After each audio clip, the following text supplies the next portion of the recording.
150-200 വർഷം പഴക്കമുള്ളതാണ്. കാരണവന്മാർ ഉപയോഗിച്ച വാളാണ്. ഏകദേശം 100 വർഷം പഴക്കമായി. ഇതുവരെ ഒരു ചെതൽ പിടിക്കുക അല്ലെങ്കിൽ ഈ കുത്തൻ കുത്തുക ഒന്നും ചെയ്തിട്ടില്ല. ഇന്നത്തെ താഴെ എന്നൊക്കെ പറഞ്ഞാൽ ഒറ്റ ചവിട്ടിന് പൊളിയും.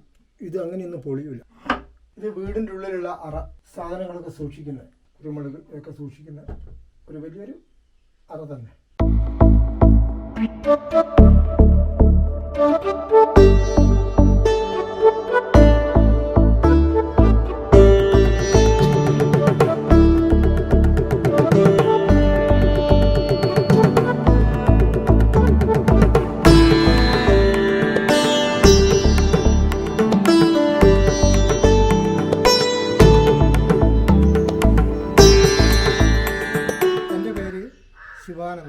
പ്രീത എൻ്റെ ഭാര്യയാണ്.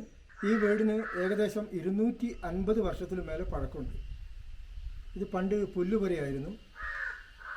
ഓട് വെച്ചിട്ട് തന്നെ ഏകദേശം 100 വർഷം പഴക്കമായി. ഈ വീടിൻ്റെ പേര് തന്നെ വലിയ വീട് എന്നാണ് പറയുക. ചങ്ങാടൻ ദേശത്തുള്ള വലിയ വീട്. പണ്ട് അപൂർവമായിട്ട് ഈ പ്രദേശത്തൊരു 3-4 വീടുകളുണ്ട്. അതിൽ ഒന്നാണ് ഈ വലിയ വീട്, തറവാട്. ഇവരെ വീടാണ് ഇത്. അച്ഛനും അമ്മയും ഇവരെയും കാരണവന്മാർ താമസിച്ച വീടാണ് ഇവിടെ. കാരണവരുടെ അനുജനാണ്, അധികാരിയായിരുന്നു. ബ്രിട്ടീഷുകാരുടെ കാലത്തുള്ള അധികാരി. ഇവരെയൊക്കെ തറവാട് വീടാണിത്. ഇത് മച്ച്, ഇന്നത്തെ ഭാഷയിൽ പറയുകയാണെങ്കിൽ സീലിംഗ്. എല്ലാം പ്ലാവ് കൊണ്ടുണ്ടാക്കിയതാണ്. ഈ ഉത്തരങ്ങളൊക്കെ പ്ലാവിൻ്റെ കാതിൽ, വെള്ള വെടിയല്ല, പ്ലാവിൻ്റെ കാതിൽ കൊണ്ട് മാത്രം ഉണ്ടാക്കി. ഏകദേശം 100 വർഷം പഴക്കമായി. ഇതുവരെ ഒരു ചെതൽ പിടിക്കുക അല്ലെങ്കിൽ ഈ കുത്തൻ കുത്തുക ഒന്നും ചെയ്തിട്ടില്ല. ഇത് വാതിലിൻ്റെ താഴെന്ന് പറയും. ഇന്നത്തെ താഴെന്നൊക്കെ പറഞ്ഞാൽ ഒറ്റ ചവിട്ടിന് പൊളിയും. ഇത് അങ്ങനെയൊന്നും പൊളിയൂല. ഇതൊക്കെ പ്ലാവിൻ്റെ ഒറ്റ പലകയാണ്, 2 പൊളി. ഇത് വീടിൻ്റെ ഉള്ളിലുള്ള അറ, സാധനങ്ങളൊക്കെ സൂക്ഷിക്കുന്നത്. ഒരു പ്രത്യേക രീതിയിൽ ഓരോരോ പലകയായിട്ട് ഇങ്ങനെ ഊരിയെടുക്കും. ഇങ്ങനെ ഓരോരോ പലകയായിട്ട് ഇങ്ങനെ ഊരി എടുക്കും. പാത്രങ്ങൾ, കുരുമുളക് ഒക്കെ സൂക്ഷിക്കുന്ന ഒരു വലിയൊരു അറ തന്നെ. ഉത്തരക്കള്ളി എന്ന് പറയും, മച്ചിൻ്റെ മുകളിൽ ഉണ്ടാക്കുന്ന, അതായത് സാധനങ്ങളൊക്കെ രഹസ്യമായിട്ട് വെക്കുന്ന സ്ഥലം. ഇത് 100 വർഷത്തിൽ മേലെ പഴക്കമുള്ള ഒരു അറ എന്ന് പറയും. പണ്ട് കാലത്ത് കുരുമുളക് ഇതിൻ്റെ അടിയിലാണ് ഇട്ടിട്ട് അതിൻ്റെ മുകളിലാണ് കാരണവന്മാർ നല്ല ഉഷാറായിട്ട് കിടക്കുക. കട്ടിലായിട്ടും ഉപയോഗിക്കുക, അറയായിട്ടും ഉപയോഗിക്കുക. എല്ലാം പ്ലാവും വീട്ടിൽ മരം കൊണ്ടുണ്ടാക്കിയത്. ഇത് ഏകദേശം 100 വർഷം പഴക്കമുള്ള വട്ടമേശ, മരം കൊണ്ടുണ്ടാക്കിയത്. ഇതൊരു കസേരയാണ്. ഏകദേശം ഒരു 150 വർഷം പഴക്കമുള്ള.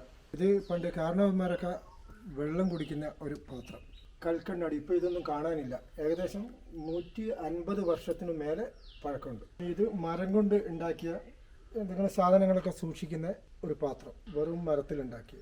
150 വർഷം പഴക്കമുള്ള ഒരു ശംഖാണ്. അതുകൊണ്ട് കാരണവന്മാരൊക്കെ വെറ്റില അടക്കിയെല്ലാം കൂടി കൂട്ടി ഇടിക്കുന്ന ഉരളെന്ന് പറയും, മരത്തിൻ്റെ. മോരൊക്കെ കലക്കി നെയ്യൊക്കെ എടുക്കുന്ന കടോലെന്ന് പറയും, മരത്തിൻ്റെ.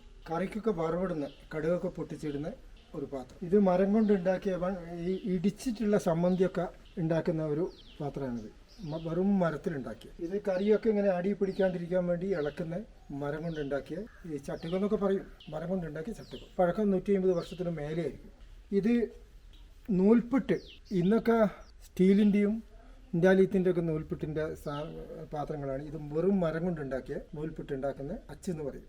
ഇത് നുറുക്കുണ്ടാക്കുന്ന മരം കൊണ്ടുണ്ടാക്കിയതാണ്. പണ്ട് കാലത്ത് കാരണവന്മാർ ഉപയോഗിച്ചുകൊണ്ടിരിക്കുന്ന ചൂരൽ, സാമ്പാറൊക്കെ ഉണ്ടാക്കി കഷ്ണങ്ങളൊക്കെ കുത്തി ഉടയ്ക്കുന്ന മരം കൊണ്ടുണ്ടാക്കിയ ഒരു സാധനമാണ്. പഴക്കം 150 വർഷത്തിലും മേലെ. ഇതൊക്കെ നല്ല കാതലാണ്, ഒറിജിനൽ മരത്തിൻ്റെ കാതൽ, പ്ലാവിൻ്റെ കാതൽ കൊണ്ടുണ്ടാക്കിയത്. ഇത് പണ്ട് കാലത്ത് സദ്യവട്ടങ്ങളൊക്കെ ഉണ്ടാകുമ്പോൾ പായസങ്ങളൊക്കെ ഇളക്കുന്ന ചട്ടുകെന്ന് പറയും. ഇതിനൊരു 10-200 വർഷം പഴക്കമുണ്ടാവും. ഇത് കറിയൊക്കെ ഉണ്ടാക്കുന്ന കൽച്ചട്ടി എന്ന് പറയും. കറികൾ ഉണ്ടാക്കുന്ന കൽച്ചട്ടി. ഓലയിൽ എഴുതിയ, പണ്ട് കാലത്തുള്ള ഓലയിൽ എഴുതിയ ജാതകം. ഇന്നൊക്കെ കമ്പ്യൂട്ടറും ബുക്കൊക്കെയാണ്. ഇത് വെറും ഓലയിൽ എഴുതിയ. ഇത് പണ്ട് കാലത്തുള്ള ഏകദേശം 200 വർഷത്തിന് മേലെ പഴക്കമുള്ള ബ്രിട്ടീഷുകാരുടെ കാലത്തുള്ള ഒരു നാണയം. കാരണവന്മാർക്ക് കിട്ടിയതാണ്.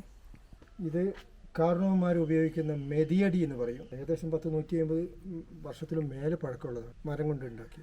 ഇത് മരം കൊണ്ട് ഉണ്ടാക്കിയ ഈ കയ്യിൽ ഗ്ലാസ്സുകൾ, ഇതെല്ലാം അടുക്കളയിൽ തൂക്കിയിടുന്ന സാധനം. ഇന്നെല്ലാം ഇരുമ്പിൻ്റെ സാധനങ്ങളാണ്, അന്ന് കാലത്ത് മരത്തിൻ്റെ സാധനങ്ങൾ. ഇത് പണ്ട് കാലത്ത് നെല്ല്, കാപ്പിയൊക്കെ അളക്കുന്ന മരം കൊണ്ടുണ്ടാക്കിയ പറ.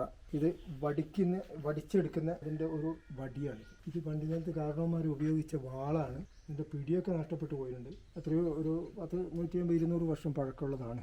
ട്രാക്ടറൊക്കെ വരുന്നതിന് മുന്നേ വയലിലൊക്കെ നെൽകൃഷി ചെയ്യുന്നതിന് മണ്ണ് ഒഴുകുന്ന ബ്ലോക്ക് കലപ്പ എന്ന് പറയും.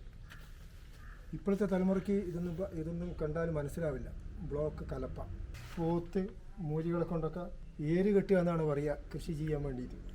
അപ്പോൾ ഈ പോത്തുകളെയും കാളകളെയൊക്കെ ചുമല് വെക്കുന്ന നുകം എന്ന് പറയും. നുകം. നെൽകൃഷിയിൽ പുല്ല് ഒക്കെ ഉണ്ടാവുകയാണെങ്കിൽ കളയൊക്കെ നീക്കുന്ന മരം കൊണ്ട് ഉണ്ടാക്കിയതാണിത്. ഇതിൻ്റെ മുകളിൽ അമർത്തി പിടിച്ച് കാലുകളെ തെളിക്കും. കളയൊക്കെ നീങ്ങി കൃഷിയൊക്കെ നല്ല ഉഷാറായി പുഷ്ടിയോടും കൂടി വരും. ഇത് പണ്ടുകാലത്ത് ഉപയോഗിക്കുന്ന വസ്ത്രങ്ങളൊക്കെ ഇട്ട് വെക്കുന്ന മരം കൊണ്ടുള്ള ഒരു പെട്ടിയാണ്. അളമാരൊക്കെ വരുന്നതിന് എത്രയോ കാലങ്ങൾ മുന്നേ ഉണ്ടായ സാധനം. ഇതും ഒരു 150 വർഷം പഴക്കമുണ്ടാകും. ഇത് പഴയ ആൾക്കാർ കുളിയൊക്കെ കഴിഞ്ഞാൽ ഇതിലാണ് ഭസ്മം ഇട്ടിട്ട് ഇതിൽ നിന്നാണ് ഭസ്മം കൊണ്ട് നെറ്റിയിലൊക്കെ കുറിയൊക്കെ വരയ്ക്കുക.